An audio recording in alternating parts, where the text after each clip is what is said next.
nerds, those of you who got an invite, welcome to Nerd Prom. No matter where in the world you are, we're all Nerds International. With the hyphen. Nerds International proudly presents. We want to take you on a quest for knowledge.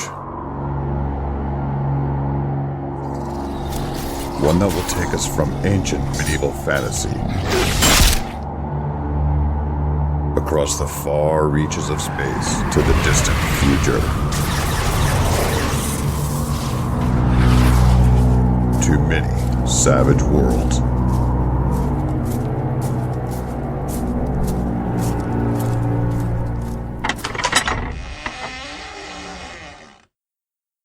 Welcome to the Wild Eyed Podcast, episode 49.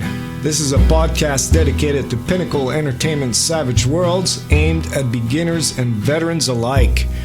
So this is part 3 of our Savage Black special. In episode 47, we talked about the skills. In 48, we talked about the new states. Now in part 3, we talk about test of wills and a few optional setting rules that might be included in Savage Black. So, without further ado, let's hit it.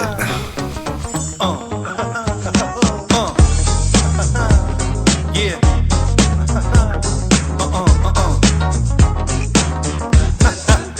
You're listening to the Wild Eye Podcast. You're listening to the Wild Eye Podcast. You're listening to the Wild Eye Podcast. You're listening to the Wild Eye Podcast.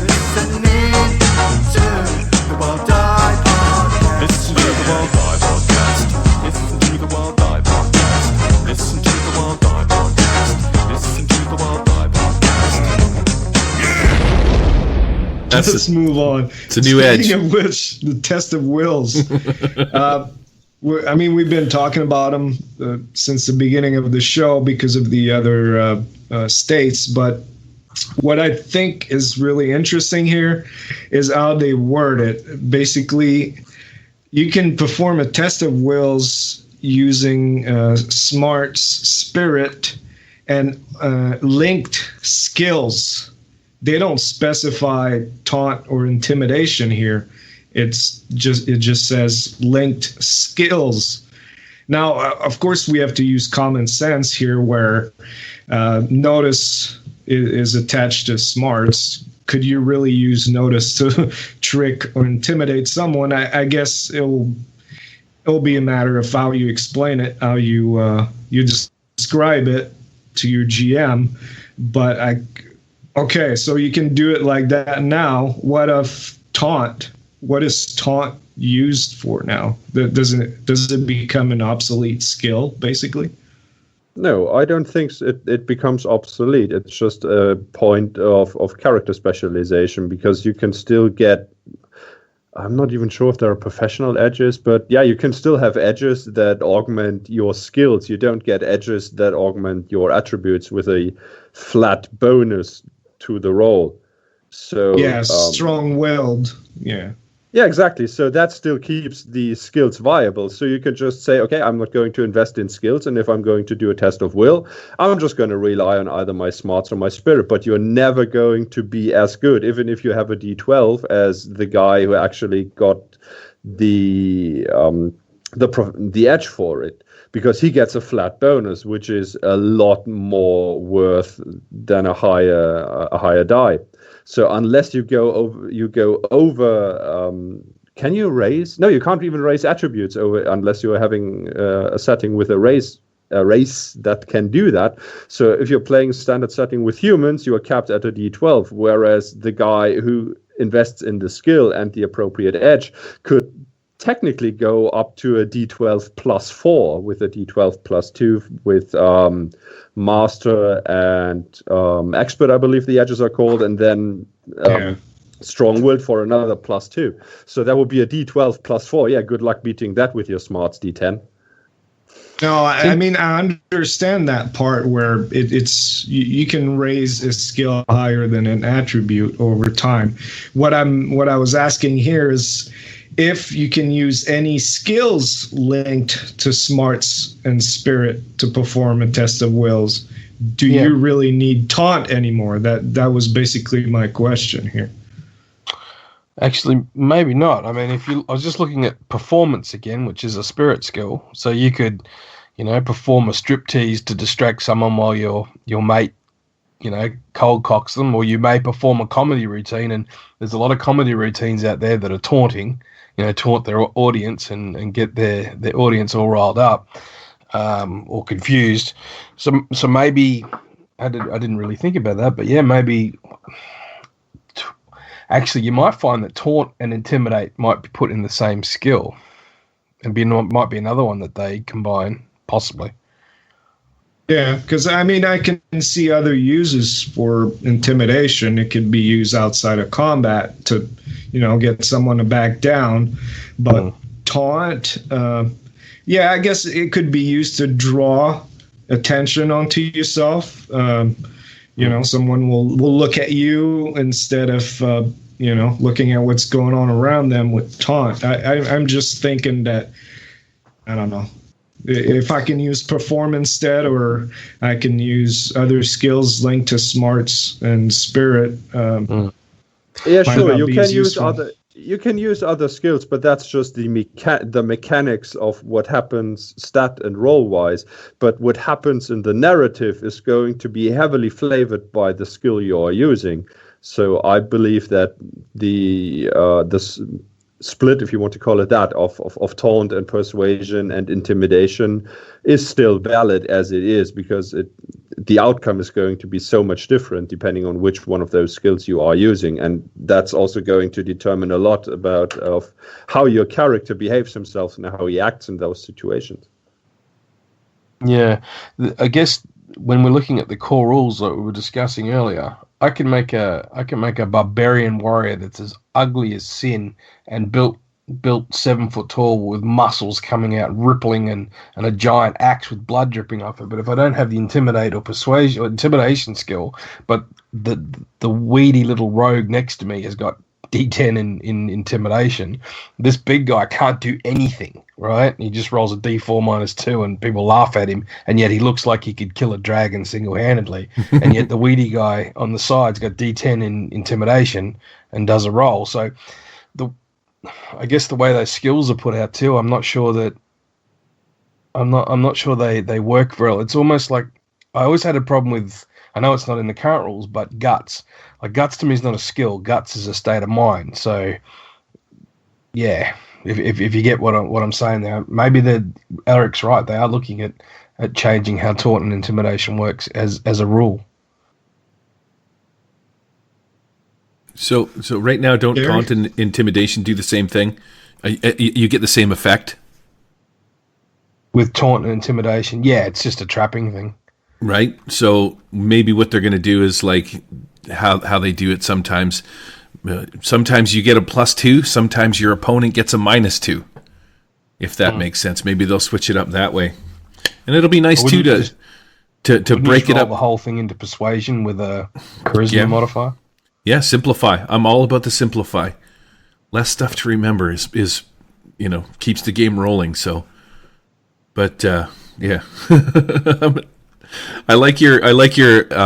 I'm just imagining that your giant axe wielding barbarian guy has a very high pitched squeaky voice. Where he sounds like, you know what I mean? He sounds like Mike Tyson. He's like, "Can I have another scoop of corn?" He bites your ear off.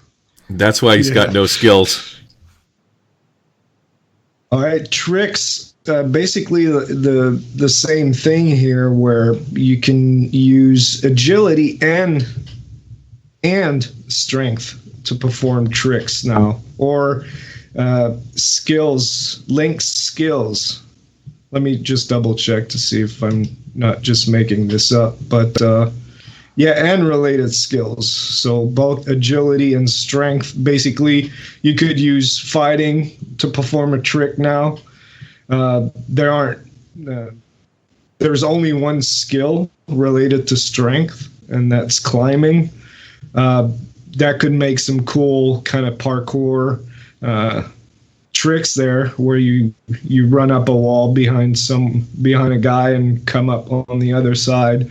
So basically, yeah, it gives more options. I like that, where you have more options to perform tricks now, pulling the rug under someone's feet using strength, that type of thing. And again, it uses the creative combat table, or you make the target vulnerable. I like them.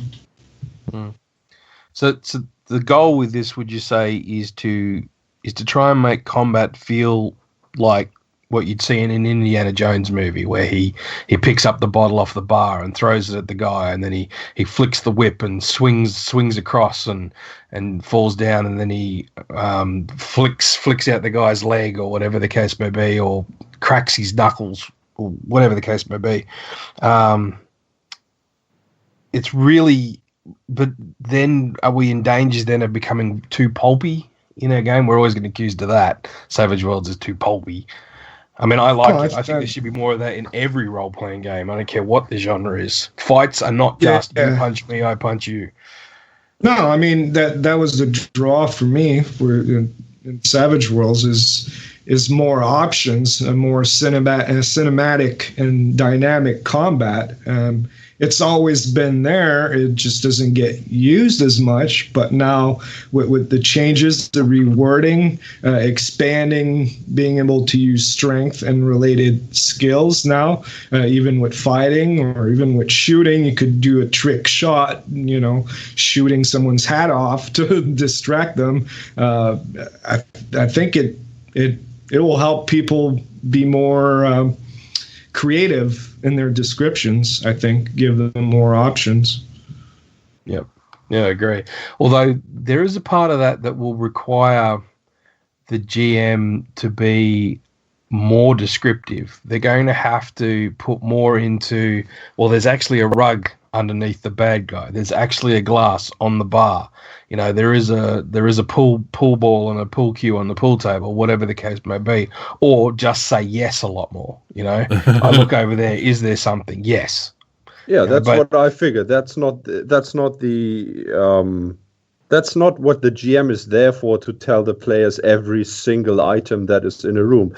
You're in the Wild West. You enter a saloon. So if somebody says, like, cool, I pick up a bottle from the bar and just whack the guy over the head, you're going to be saying, yeah, cool, roll for that. And if somebody's going to say, cool, I take the weed whacker out of the storage room and go haywire on everyone, you're going to say, no, this is the Wild West, so there is not going to be a weed whacker.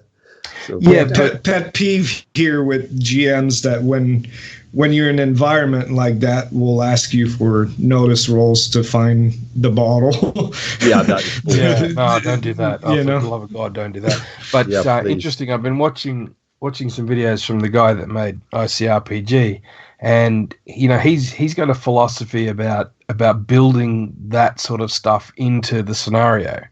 Of the room that you're working into. So this isn't a rule thing. This is a role playing thing, right? And as GMs, we should really be giving our players more hooks to be creative, right? We can't dump everything on them. I know a lot of us GMs, we get a bit brain drained because we're trying to run everything, right?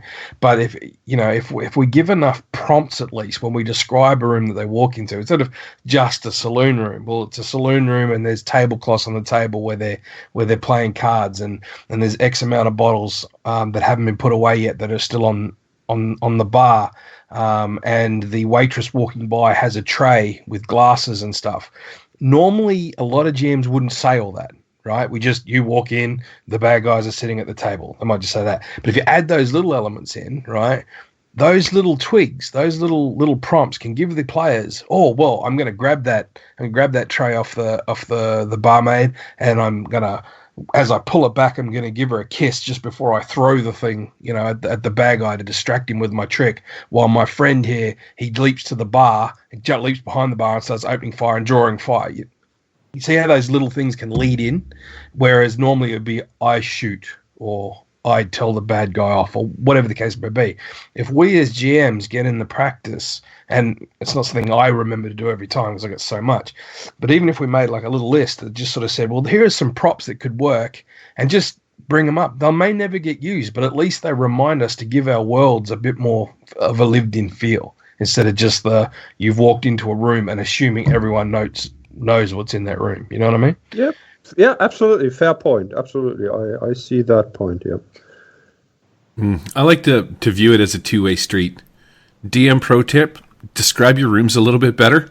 Player pro tip, if you're in a frickin' saloon, you should expect that there's shot glasses or beer bottles or whiskey bottles or something. And as a player and as a DM, this is where the two worlds have to sort of come together and mesh.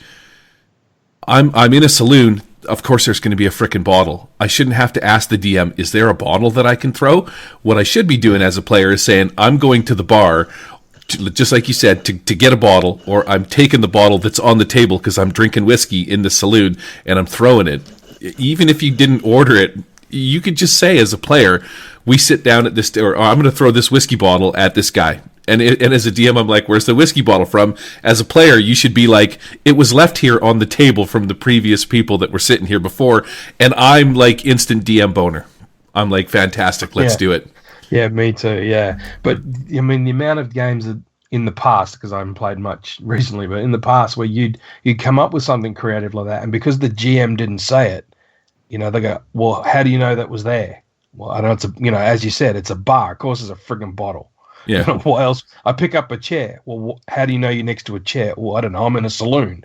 You know, right? There's a lot of GMs out there that seem to have this thing where they're almost trying to beat the player, so they keep taking things away, or they keep saying no. Yeah. If they didn't give it to the player, then they're not supposed to have it, and I freaking hate that mindset. Other GMs, please stop doing that. If your players come up with cool like that, reward them. That is what you want. You want to do less freaking work yourself. That's all it. That in Savage words, you don't only just let it happen, you start throwing bennies at them. Yeah, for absolutely. sure. Just reward them for making your job easier and making the world feel alive out of their own ideas. It's amazing. Just let it happen. You're going to get a couple of things out of that. Not only are you tossing the guy a Benny, but as a GM, the benefit that you get of is like, you know that he's in the game with you. He's in the moment with you. He's in that saloon with you. And that can be, for a game master, just a stellar moment. Like, you know, that you've involved somebody in your story and they're kind of like now intertwined with you, and you know, the two of you are like a cinnamon twist or a barber pole shop where you're just weaving a good story together, which is what role-playing should be about. It shouldn't be a strategy game like chess where I'm trying to beat you. It should be more along the lines of, we're telling a collaborative story together. Give me your parts so that I can make my parts better. And there isn't enough of that. I don't think that gets emphasized enough. Yeah, I just want to state for the record, never give me your parts, Gary. Okay. But this actually leads into a side note that I was thinking about what I'd like to see in Savage Worlds Black when it comes to tricks and grappling. And there's a philosophy or a mindset to Savage Worlds that took me a really long time to wrap my head around, coming from other game systems. And a lot of it is that sort of fluidity of give and take and using tricks. Like, I don't expect a list of tricks in Savage Worlds Black, but I'd love to see a note from Shane or for whoever just saying, look, Savage Worlds has a philosophy behind it, and that philosophy is to make things happen and make an adventure and make it exciting, and everything that happens should be a moment that we talk about 10 years later down the pub or whatever. So, you know, those points about give more things into the world or give some possible solutions or suggestions to tricks. Don't make a list, and certainly don't give them one trick so they just use it over and over and over again.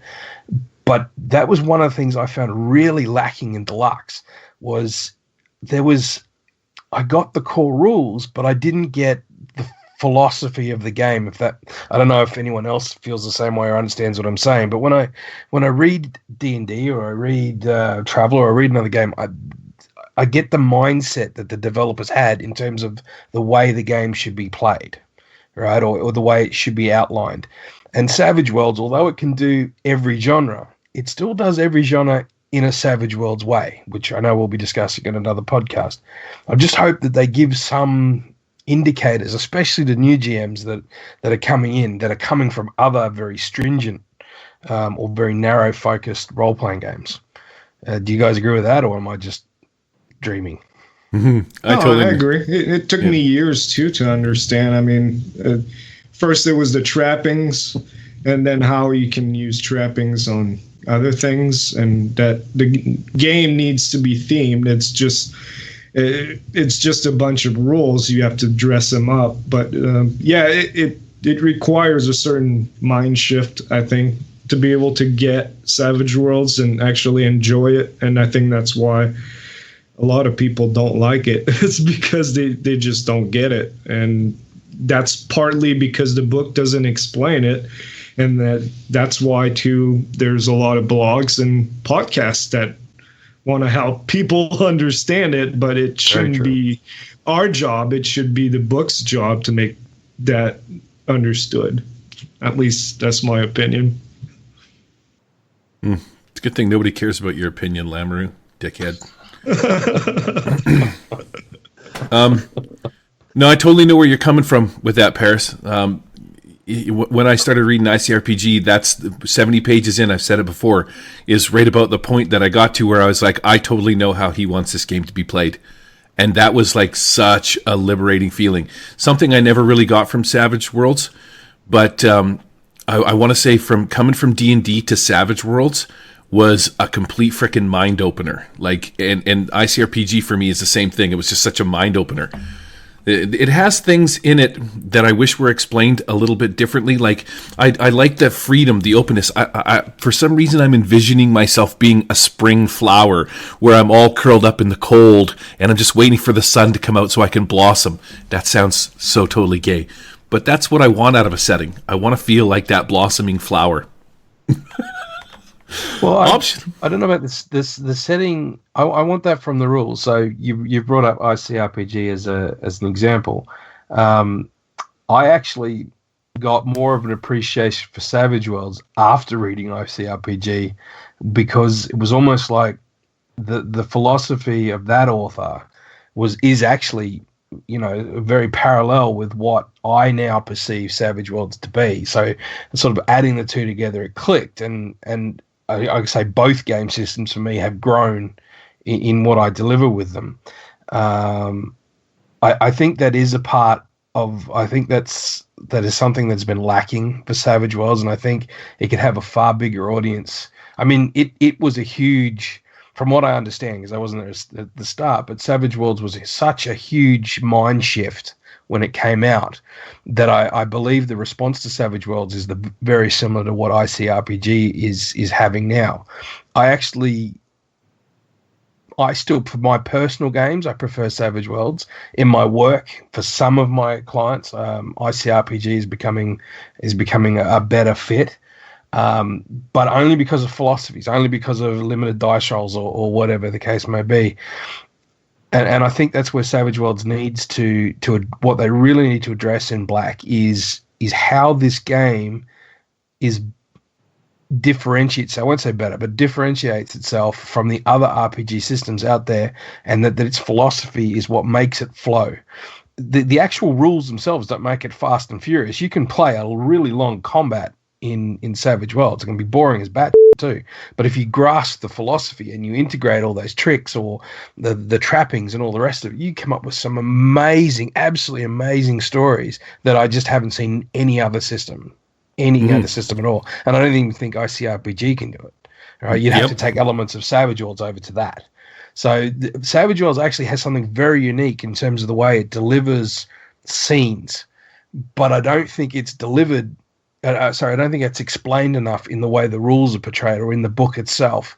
And it's such a freeing moment when you actually, as a GM, when you grab hold of that concept and you realize this is the flow. When you get into the flow or the zen of Savage Worlds, man, this game just takes on a whole new level. Yeah, I've always said it with Savage Worlds. The more you read it, the more you play it by the rules, sort of the way that they're written, the better it gets. It's like if you don't understand certain things, one of the biggest things with Savage Worlds is how you do your actual combat encounters. Like, you know what I mean? Like in D&D, it's roll your dice, you hit, roll your damage, you're done. It's not like that. You know, everything has to come to a complete stop in Savage Worlds. The moment the dice come into it, you roll the dice, you figure out what everything is being said, and then you go back and tell the story. That is a huge thing inside of Savage Worlds that just sort of gets glossed over, and most people coming from D&D bring in their D&D style and play that game this game that way, which is a huge disservice to Savage Worlds. But I agree, especially when you've got the hit and then nothing happens, and you're like, well what? Yeah. Yeah. But Savage Worlds with its exploding dice and stuff like that, you're right. There is a philosophy behind this game that is unparalleled across the board, and for me it brings this game to the top. You know, the only thing that I think could make other gaming systems better would be an exploding dice system, because the more that I've been doing Wild Die podcasts and listening to other podcasts and getting back into gaming and stuff, the more I realize that certain systems, no matter where you put them, like attrition systems, for example, no matter where you put an attrition system, it sucks. It's just, I'm not a fan. Whereas Savage Worlds, with its exploding dice, it's just bam. You know what I mean? Anyways. Yeah. What's next, Lamoureux? We got a little serious there for a second. Yeah, it's a heartfelt moment. Let's move on to the next part here.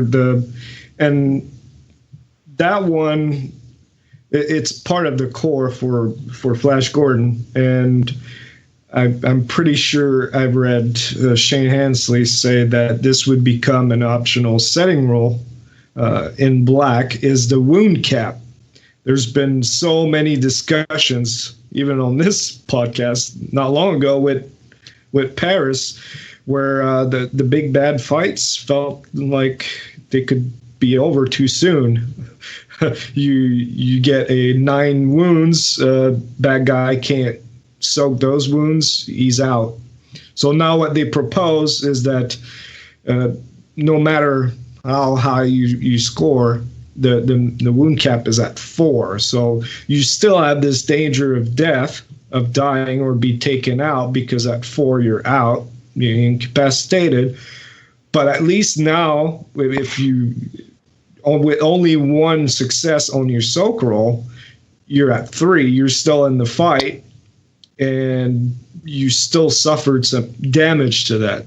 Do you think that would solve the problem you had with the big bad fights, Paris, or you've moved on from that? If you'd have asked me that question a month ago, I would have gone, yes, caps, yay, beauty. But my philosophy, or my understanding of the flow of this game and the philosophy of it, has changed the way that I approach combat, the way that I approach battle setup is probably the better way of putting it. Admittedly, at the start, I was still very D&D attrition style. Everyone's up in the front ranks just belting on each other. But now I wouldn't put that cap in, because I feel it would allow me to fall back in old habits. I think if I keep my bad guy vulnerable as the GM, or my main bad guy vulnerable as the GM, I have to keep the story more interesting. I must focus on if I want him to stay alive, I have to keep the story flowing and interesting in such a way that he survives. He throws mooks get in the way. He's actually set up a trap for the guys when they walk in the room. He's got a trap door that he can escape of at the back, or someone will swoop in and pick him up just as the heroes arrive, whatever the case may be, if I want him to make it to the next episode. You know what I mean? Sure, I will get that odd situation where someone will fire around and the dice will explode and the dude's head may explode. Well, okay, I either then write in a new bad guy, or I come up that was actually an android, or it was an apparition, or do you know what I mean? Like, there are ways out of it, and I think by giving a wound cap now, I think I'm taking away player agency. I think I'm taking away that look what we did moment and just killed the guy, and you can still give them that reward and still maintain the flow of the story and keep your bad guy alive. Now that I've bought into the philosophy, or I'm starting to understand that style of gaming, it's not like D&D. It is not D&D. It's not stand up. I mean, you can do all those things in D&D, but really the game system has a philosophy of the characters get more and more powerful, right? And you have to follow that power creep. In Savage Worlds, the mook can still kill you, right? And that's what happens in real life. The stray bullet, the gun that hits you, the car that runs into you, or the brick that falls from the roof. That may happen. That's just the way luck goes. And that gives you more story potential. That allows you to tap into a creativity that I feel the attrition system that Gary was talking about just doesn't have. So no, I'm believe it or not, if you listen to past podcasts with me in it, no, I'm not a fan of the cap. That's awesome. That puts such a smile on my face listening to you go on that big ramble about all that. Sorry, but make sure you mark that 214. I cursed, but what's that? Gary cracks a fat. It's just awesome because it's almost like the veil has been lifted and you can see the game for what it should have been if you'd never started playing D&D. Do you know what I mean? Like Dungeons and Dragons just it basically sticks its finger in a pile of dragon poop, both fingers, and then just smears them in your eyeballs so that all you see is this one system of Dungeons and Dragons, and you just get acclimated to that. Like this is, and it's frustrating, and nobody can take a step back and realize what a shit system it is. You know what I mean? Like, yeah, I still subscribe to the things that a rule set doesn't make the game. It still comes down to the role playing. I could do a lot of those things I've just said in D&D. The only reason that I don't use D&D is because I need to, have the book next to me and read 47 tables to remember what the monk could do jumping out of a window, right? Whereas in Savage Worlds, I don't. But again, that would be a philosophy that I'd have to integrate into D&D as opposed to the philosophy that is already entrenched in Savage Worlds. Yeah, I mean, I feel like you with the wound cap, where I feel that if I were to use that rule, it would be going back to a lazy GMing in a way, where I could just rely on the bad guy surviving because of that rule, instead of forcing me to create interesting encounters to make that bad guy last a little bit longer. And like you said, taking away a player, their triumph from defeating a bad guy in one shot. It's interesting. I remember you telling me a while back to give them invulnerabilities and stuff. The bad guys, make them invulnerable. And at the time, I thought that's a cheat method, right? Now, how can you do that? But the last ETU game I just played, instead of me going, right, the monster is vulnerable to X, I decided, no, the monster is invulnerable, but he'll only be here for 10 hours. The characters must keep their target, this girl Beatrice, alive for 10 hours. And it took away, and it didn't take away their fighting, because they still tackled it into walls and stuff like that. But they had to stop and think, and they realized they couldn't kill it. So they had to get to that mindset of standing toe-to-toe with it and fighting, right? They went, well, we can't kill it. We can knock it over, and then we can piss bolt. We can jump in a car and it'll come and attack us, but then we've got to figure out how to get it off the car, or what happens if the car crashes or whatever. And there was a series of events of these guys having to keep this one girl alive who another girl had summoned a demon to kill her on Saturday, as the book stated. And it was one of the most amazing sessions I've ever had, because these kids, they had to think outside the square, and they couldn't just be D&D players. They couldn't just stop and go swing, hit, swing, miss, swing, hit. It was really, really cool. Yeah, I have a magical +1 weapon, so I can hit it. Yeah, that's right. Do you know what I mean? Oh, that's awesome, dude. That's fantastic. What's the last one on the list? The revised power system. Yeah, I don't know if that's going to make it to to Savage Black, but I think there was still interesting things in there where for powers, each power is its own action instead of the spell casting being the action, the power is the action. What that means is that you could technically cast more than one spell in the same round, which would make it interesting, I think. Someone that wants to buff and still attack or something like that, at least it gives them the option. But like I said, I don't know if it's going to make it there.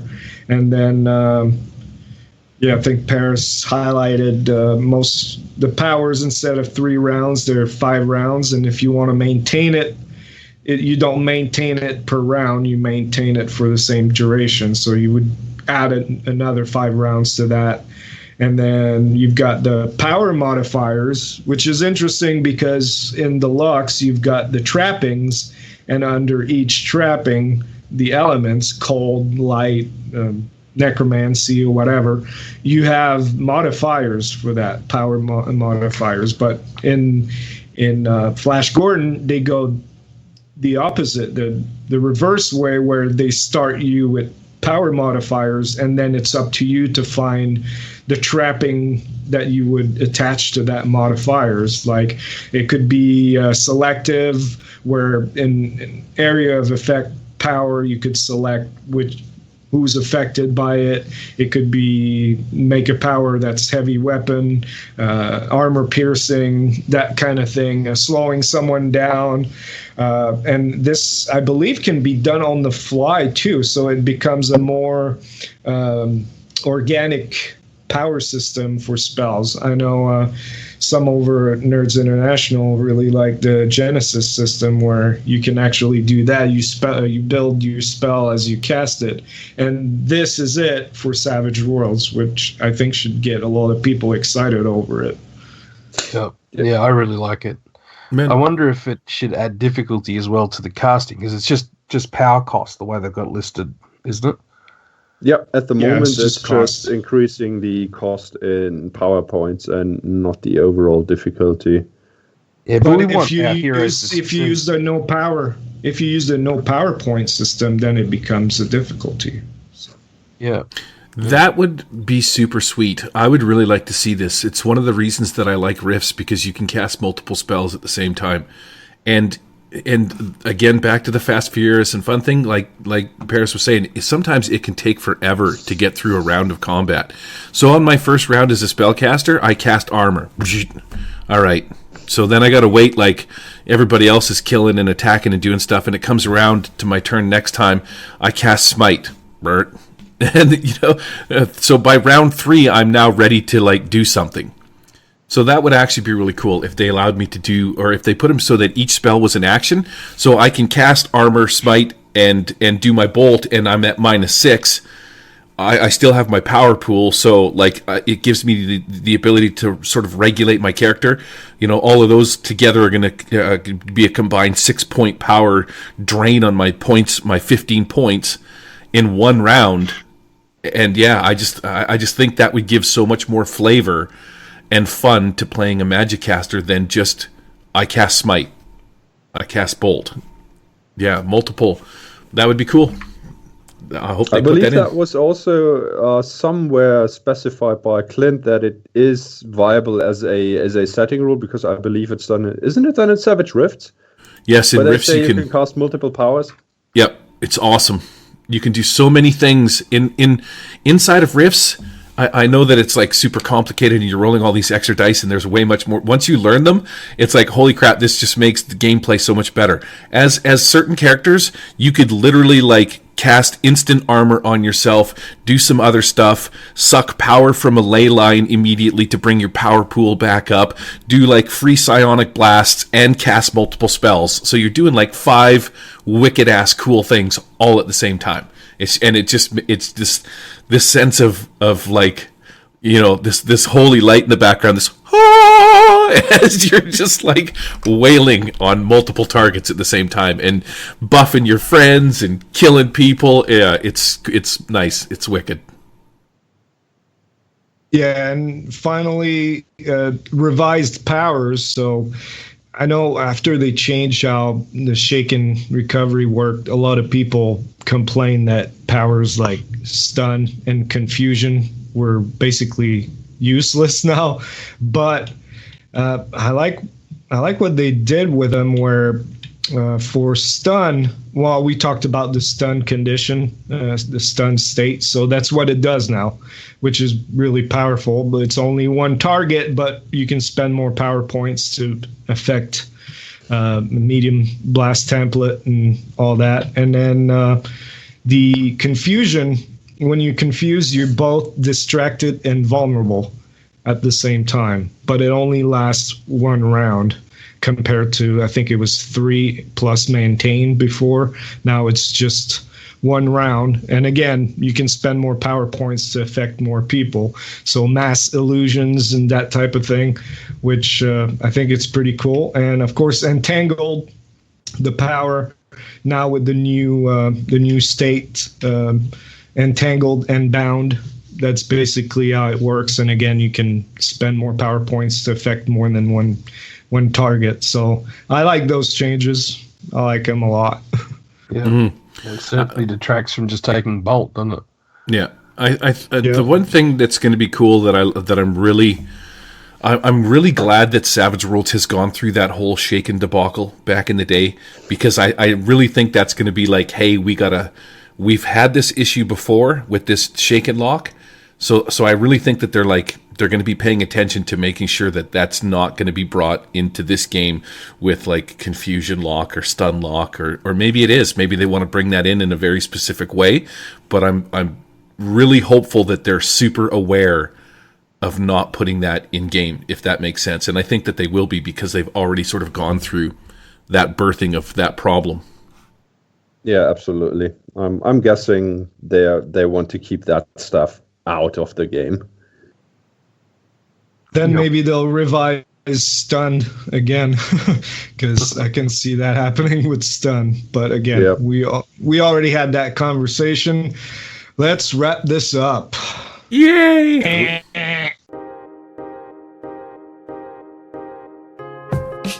Yo, motherfuckers, you all best back up. I always got a gun, I always come strap up. This ain't a game of pool, it ain't no time for no rack up. It's the motherfucking time for the motherfucking wrap up. Anyone who disagrees will get smack up. See me back in school when I shouldn't have learned to add up. Found a gun on the floor, instead I picked that up. Anyway, sorry, I'm motherfucking back up.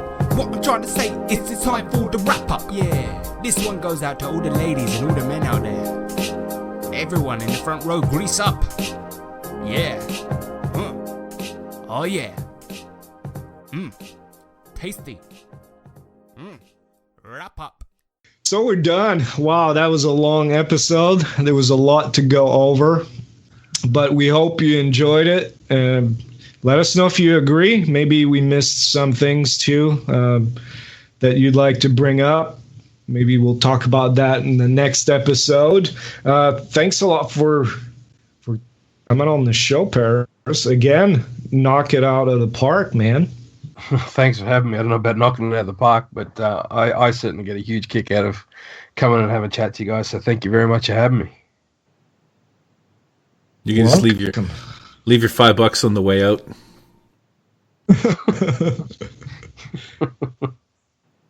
All right. That's it. The first time was free. Yeah, first time is free. After that, it costs to spend time with us and hearing dong jokes. That costs money. How about some contact info, Gary? Sure. You want me to roll this bad boy out? You can email us at thewildeye@gmail.com. Catch us over at the Google Pluses at the Wild Eye Podcast.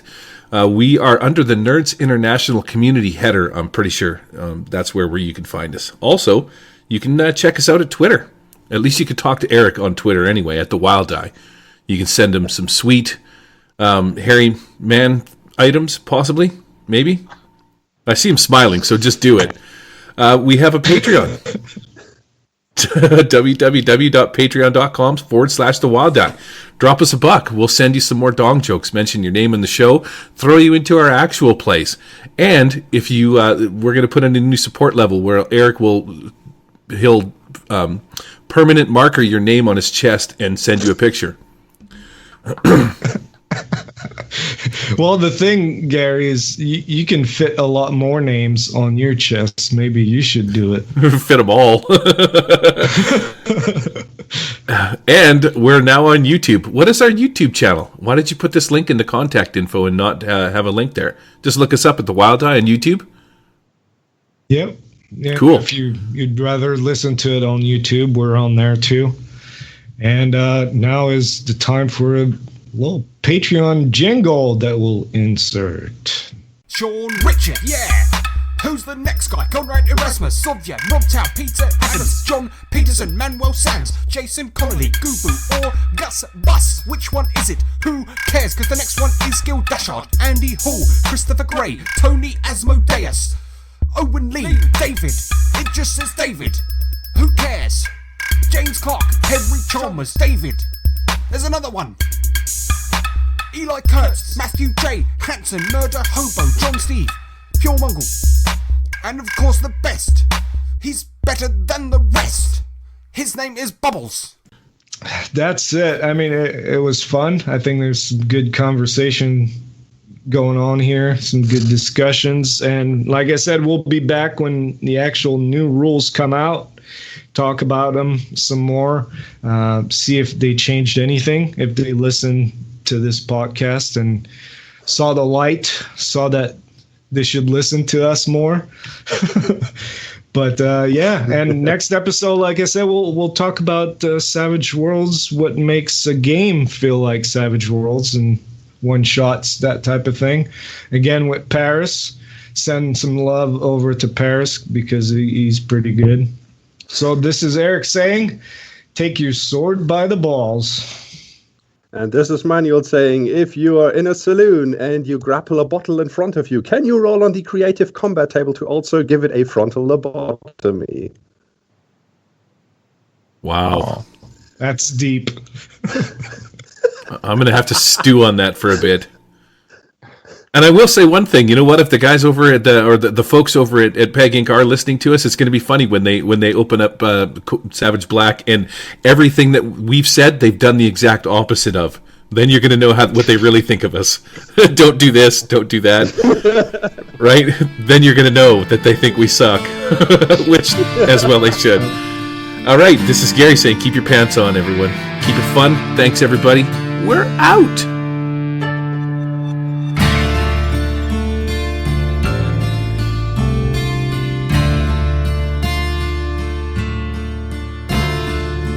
The Wild Eye Podcast is not affiliated with or endorsed by Pinnacle Entertainment Group or official Pinnacle licensees. Any of the products mentioned on our show or appear on our website are the property and copyright of the respected owners. All music and artwork is used with permission of Pinnacle Entertainment Group. All items are used under fair use and educational and review purposes. All other items are the intellectual property of the Wild Eye Podcast.